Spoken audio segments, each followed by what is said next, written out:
Metro express में बहुत स्वागत है आपका। मैं हूं आपके साथ मनदीप। चलिए रुक करेंगे खबरों की ओर। पश्चिम बंगाल के पुरुलिया में पीएम मोदी ने जनसभा को संबोधित कर सीएम ममता बनर्जी पर जमकर निशाना साधते हुए कहा कि 10 साल के तुष्टीकरण के बाद लोगों पर लाठियां डंडे चलवाने के बाद ममता दीदी अचानक बदली बदली सी दिख रही हैं।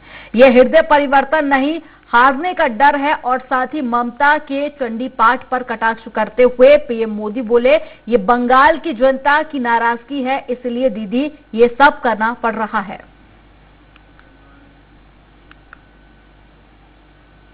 तुष्टीकरण के लिए आपकी हर कार्रवाई बंगाल के लोगों को याद है। साथियों, आपको याद है ना, दीदी के सारे कार्य में याद है ना, बंगाल की जनता को याद है जब आपने देश की सेना पर तख्ता पलट की कोशिश का आरोप लगाया। जब पुलवामा हमला हुआ तो आप किसके साथ खड़ी थी, ये भी बंगाल के लोग भूले नहीं। साथियों, 2-3 दिन पहले दिल्ली की एक अदालत ने एक बहुत बड़ा फैसला सुनाया।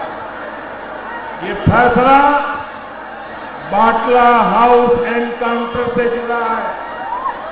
इस एनकाउंटर ने भारत में आतंकवाद और आतंकवाद के पीछे जो ताकतें हैं उनके असली चेहरे को उजागर कर दिया।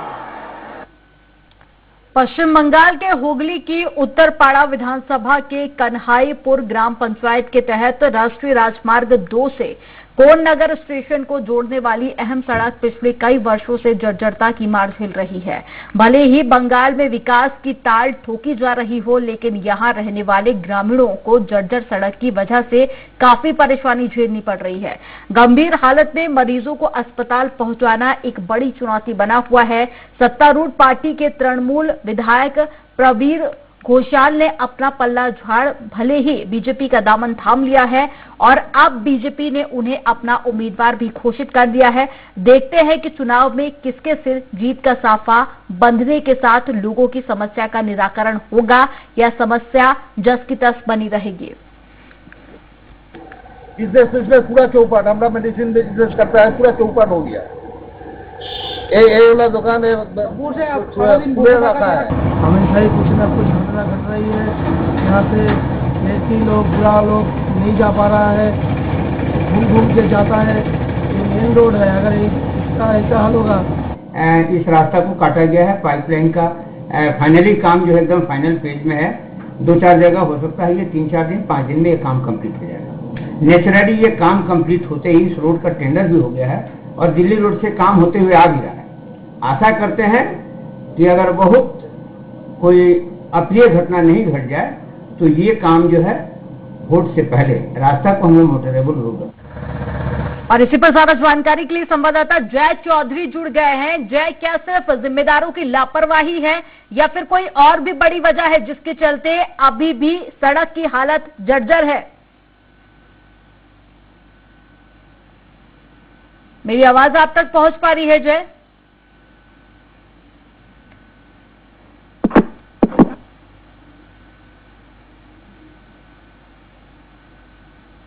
जैसे संपर्क टूट गया है, दोबारा से जुड़ने की कोशिश करेंगे। हुगली से तस्वीरें आपको दिखा रहे हैं। तस्वीरों में आप देख सकते हैं कि सड़क पर पानी भरा हुआ है और सड़क की हालत काफी ज्यादा जर्जर हो चुकी है। रहवासी काफी ज्यादा परेशान है। उनका कहना है कि अगर कोई बीमार पड़ जाता है तो मरीज को अस्पताल तक पहुंचाना भी काफी मुश्किल हो जाता है। और एक बार फिर से संवाददाता जय हमारे साथ में जुड़ गए हैं। जय, क्या सिर्फ जिम्मेदारों की एक बड़ी लापरवाही इसे कहे या कारण इसके पीछे कुछ और भी है जिसके चलते सड़क की हालत जर्जर है? जी, मैं आपको बता दूं कि पिछले तकरीबन 2-3 साल से ये सड़क जर्जरता की मार चल रही है। आलम ये है कि अब इस रास्ते पर से निकलना भी स्थानीय लोगों का दुर्भर हो गया है। यहाँ तक कि यातायात के जो प्रमुख साधन होते हैं वो भी अब बंद हो चुके हैं। इस रास्ते पे उनकी भी आवाजाही पूरी तरह से बंद हो चुकी है। और लोगों को या तो पैदल या फिर साइकिल के सहारे उस रास्ते पर जान जोखिम में डालकर गुजरना पड़ता है। और शासन हो या प्रशासन, सबके पास सामूहिक शिकायत दर्ज कराने के बावजूद भी उनकी समस्या का समाधान अब तक नहीं हुआ, जिसकी वजह से लोग, और कुछ भय का आलम भी ऐसा है कि लोग कुछ बोलने से भी कतराते हैं। इस रोड को लेकर अनेकों बार आंदोलन हुआ, लेकिन लोगों की समस्या का जो है समाधान अब तक नहीं हुआ। और यही उत्तरपाड़ा के विधायक जो थे, पहले तृणमूल कांग्रेस में थे, और इसी सड़क को मेन मुद्दा बनाते हुए उन्होंने अपना पल्ला झाड़ दिया और वे भाजपा में शामिल हो गए। अब वो भाजपा के उम्मीदवार हो गए, लेकिन लोगों का कहना है कि विधायक अपनी जिम्मेवारी से परे हट गए और अभी वो भाजपा में आ गए। लेकिन हमारी समस्या जो है वो जैसी थी वैसी ही बनी हुई है। हमें तो जान जोखिम में डालकर रास्ते पे मजबूरन चलना पड़ता है, और लोगों का व्यवसाय भी जो है उस इलाके में पूरी तरह से चौपट हो चुका है। ठीक है जय, लगभग कितनी आबादी होगी इस क्षेत्र में, कितनी जनता को यहाँ से गुजरकर होना पड़ता है, निकलना पड़ता है? और साथ ही जय ये भी बताइए कि जिस तरह से हमने बाइट में सुना कि जिम्मेदार कह रहे हैं कि इलेक्शन से पहले ही सड़क का कार्य पूरा कर लिया जाएगा, क्या कुछ एक्शन लिया गया है? जी, अब तक जो है वो पाइपलाइन का काम वहाँ चल रहा है। रास्ते पे पाइपलाइन खुदाई हो रही है, पाइपलाइन का काम चल रहा है, लेकिन सड़क का काम अब तक शुरू नहीं हुआ है। और यहाँ की आबादी अगर आप माने तो तकरीबन 4-5 हजार लोग इस इलाके में रहते हैं, और ये गंभीर समस्या का सामना, बुनियादी जो सुविधा है उससे लोग वंचित है। ठीक है, बुनियादी समस्याओं की यहाँ पर आपने बात की। जय, एक आखिरी सवाल मेरा आपसे, क्या सड़क के अलावा भी क्या और भी कोई मूलभूत सुविधाएं ऐसी है जिनसे यहाँ के रहवासी वंचित हैं? जी, सड़क के अलावा तो ऐसी कोई समस्या नहीं है। पेयजल की थोड़ी बहुत समस्या है जी, लेकिन सड़क एक बहुत बड़ी समस्या बनी हुई है, क्योंकि यहाँ एम्बुलेंस तक आने से एम्बुलेंस तक का रास्ता नहीं है। गंभीर अवस्था में मरीज को पैदल ले जाना पड़ता है या फिर अपने कंधों के सहारे स्टेशन तक ले जाना पड़ता है, या फिर साइकिल में या मोटरसाइकिल में लाद के ले जाना पड़ता है। ये स्थिति जो है रास्ते की बनी हुई है। वाकई में जय, हालात काफी ज्यादा जर्जर हैं सड़क के, पर अब देखना ये होगा कि जिम्मेदार कब तक इस और ध्यान देते हैं। आप नजर बनाए रखिएगा, अपडेट्स आपसे लेते रहेंगे। तमाम जानकारी साझा करने के लिए बहुत शुक्रिया आपका। जी।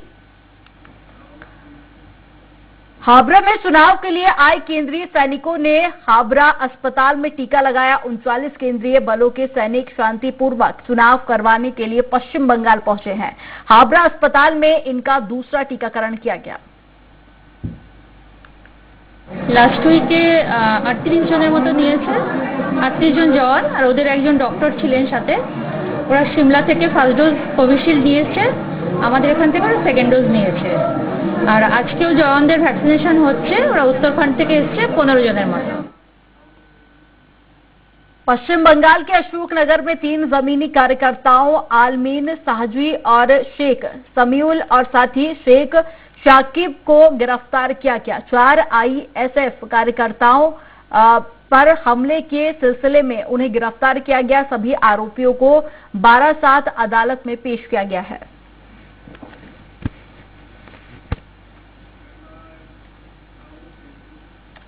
आमदंगा के 34 नंबर अंतरराष्ट्रीय महामार्ग पर बस से बाइक टकरा जाने से बाइक सवार जहां गंभीर रूप से घायल हो गया, तो वहीं एक महिला और उसकी बच्ची के बस के नीचे आ जाने से मौके पर ही मौत हो गई। घायल युवक को इलाज के लिए अस्पताल भेज दिया गया है। पुलिस मौके पर पहुंचकर बस चालक के खिलाफ मामला दर्ज कर लिया गया, तो वहीं पुलिस ने घटनास्थल का मौका निरीक्षण कर शव का पंचनामा बनाकर पोस्टमार्टम के लिए अस्पताल भेज दिया। এটা হচ্ছে 34 নম্বর রোড, ঠিক আছে, 34 নম্বর রোড যেটা এই রোড দিয়ে দমকল লাইনের বাস যাওয়া আসা করে, এবং এখান দিয়ে একটা যাচ্ছিল মোটর বাইকের পেছনে দমকল যে বাসটা ছিল সেই বাসটা দিয়ে ওর পেছনে মেরে দিয়ে যায়, এবং মেরে দিয়ে এক্সপোর্ট হয়ে যায়। और अब खबर नॉर्थ 24 परगना से है। भाटपाड़ा में बम धमाके के बाद कई लोग घायल हो गए हैं, जिसके बाद से राजनीतिक हिंसा का दौर शुरू हो गया। आपको बता दें कि बैरकपुर के भाटपाड़ा में लगातार हो रहे बम धमाके से इस घटना के बाद मौके पर अर्जुन सिंह पहुंचकर पुलिस पर आक्रामक प्रहार करने लगे।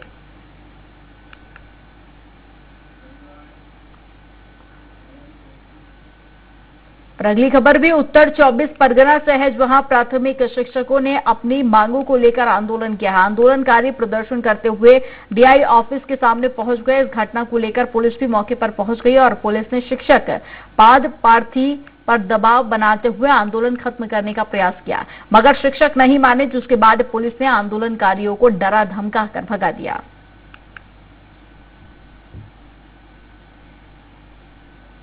পাঁচজন প্রতিনিধি উপরে গিয়েছেন, তারা কথা বলবেন।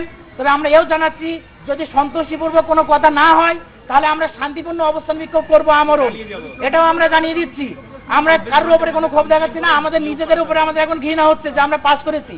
আমাদের উপরে এখন আমাদের পুলিশ সাহেব আমাদের বলছে যে কুকুর বিড়ালের মতন তাড়িয়ে দিয়েছে, তোমরা সবই বোঝো, তোমরা ন্যাকা সাজছো, আমাদেরকে ওখানে কুকুরের মতন তাড়িয়ে। उत्तर 24 परगना में हावड़ा उत्तर मंडल सभापति भास्कर कुमार दास के घर के बाहर बमबारी हुई है और इस घटना को लेकर तृणमूल कांग्रेस नेता नीलिमेश दास ने बीजेपी नेता के घर बम छुपाने का आरोप लगाया। वहीं बीजेपी नेता ने टीएमसी नेता को पुलिस पर दबाव बनाकर छापा मरवाने की बात कही। उन्होंने पुलिस से तृणमूल कांग्रेस नेता के यहां भी छापा मारने की मांग की है।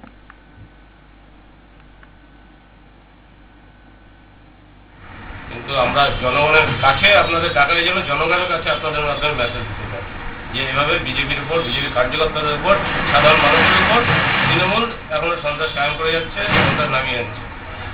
মূলত প্রশাসনের উপর আপনারা ভরসা রাখতে পারছেন না? এখনো পারছি না। আমরা চাই অবিলম্বে নির্বাচন কমিশন ব্যবস্থা করবে।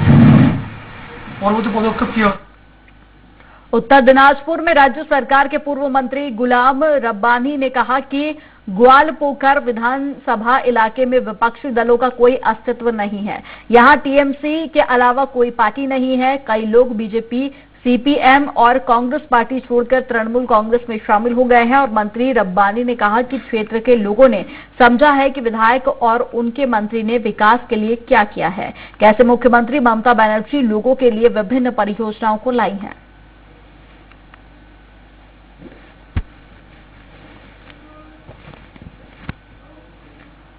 पश्चिम बंगाल के उत्तर दिनाजपुर में तृणमूल उम्मीदवार सीएम ममता को जिताने के लिए प्रचार कर रहे हैं और इस्लामपुर विधानसभा के लिए तृणमूल कांग्रेस के उम्मीदवार अब्दुल करीम चौधरी ने भी नगरपालिका के वार्ड 8 और 9 का दौरा किया। क्षेत्र के निवासियों ने उनसे स्थानीय मुद्दों पर बात की।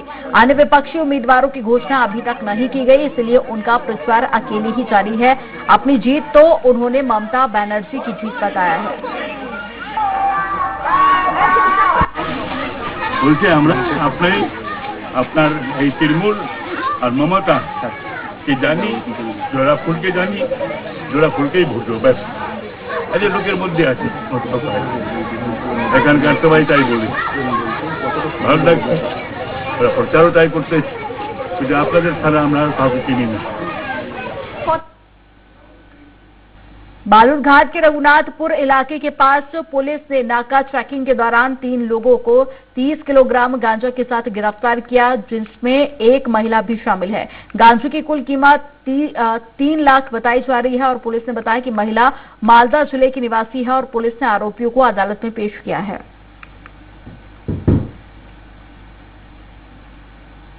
गाड़ी থেকে টোটাল 30 কিলো 3টি প্যাকেট 10 কিলো করে গাঁজা পাওয়া যায়।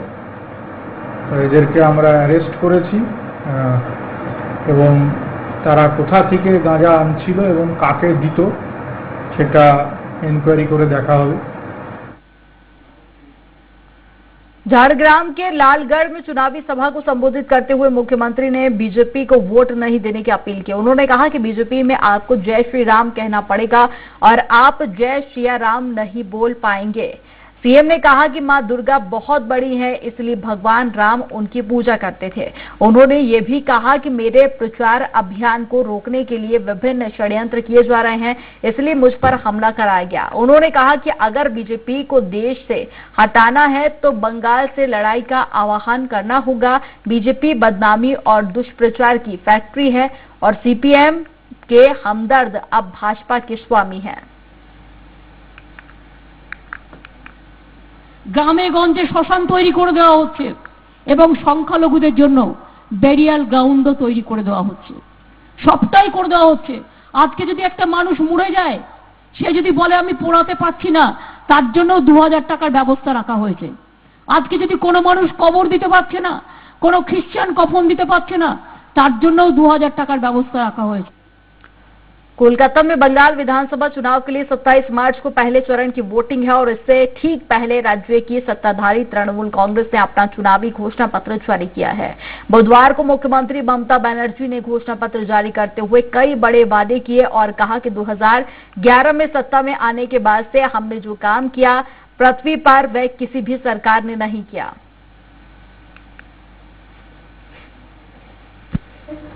সবুজ সাথী প্রজেক্ট আমাদের, সবুজ শ্রী প্রজেক্ট আমাদের, এগুলোও কিন্তু সমস্ত ইউনেস্কো, ইউনাইটেড নেশনসের সমস্ত পুরস্কার পেয়েছে।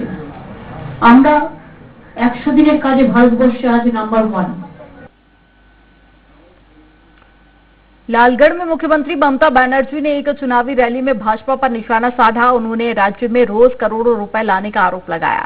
उन्होंने कहा कि वोट से 2 दिन पहले सीएम को सील किया जाना चाहिए और गैंगस्टर वोट लूटने के लिए बाहर से यहां प्रवेश कर वोट लूटेंगे। ममता ने आम जनता से कहा कि आपका वोट खेला जाएगा और उन्होंने सीपीएम और साथ ही तृणमूल से भाजपा में जाने वाले नेताओं को राजनीतिक रूप से वोट करने की भी सलाह दी।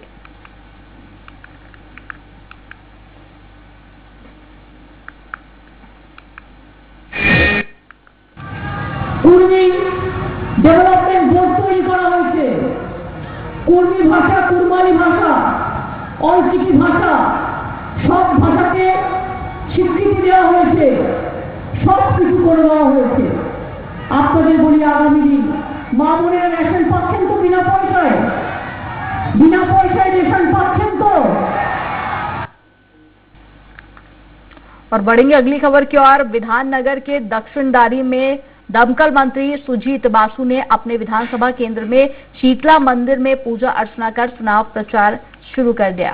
उन्होंने दक्षिणदारी के विभिन्न इलाकों में घूमकर प्रचार किया। उन्होंने इससे पहले अपने चुनाव क्षेत्र में शोभा यात्रा से शुरुआत कर खेला होवे स्लोगन की भी शुरुआत की थी।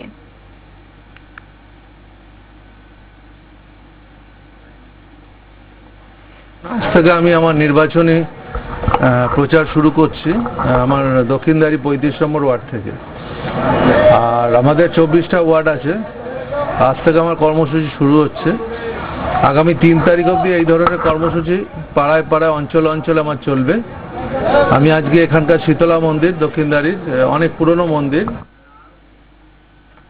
तृणमूल कांग्रेस के सांसद और अभिनेता देव और सोगता रॉय पश्चिम मिदनापुर के प्रत्याशी विक्रम चंद्र प्रधान के साथ पार्टी का प्रचार करने के लिए दातन पहुंचे, जहां उन्होंने सीएम ममता के कामों का उल्लेख करते हुए दातन से विक्रम चंद्र प्रधान को विजय बनाने की अपील की। उन्होंने भाजपा पर निशाना साधते हुए कहा कि बाहर से आए हुए लोगों की बातों पर ध्यान न दें।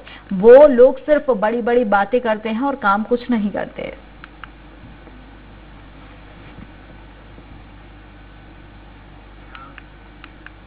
नदिया शांतिपुर में बालू से भरे ओवरलोड लॉरी और साथ ही 407 मेटाडोर में टक्कर हो गई, जिसके चलते मेटाडोर चालक घायल हो गया। ये घटना शांतिपुर गोविंदपुर राष्ट्रीय राजमार्ग की है। पुलिस ने बताया कि 407 मेटाडोर का चालक सो रहा था और इसी दौरान सामने से आ रहा बालू से भरा ट्रक टकरा गया।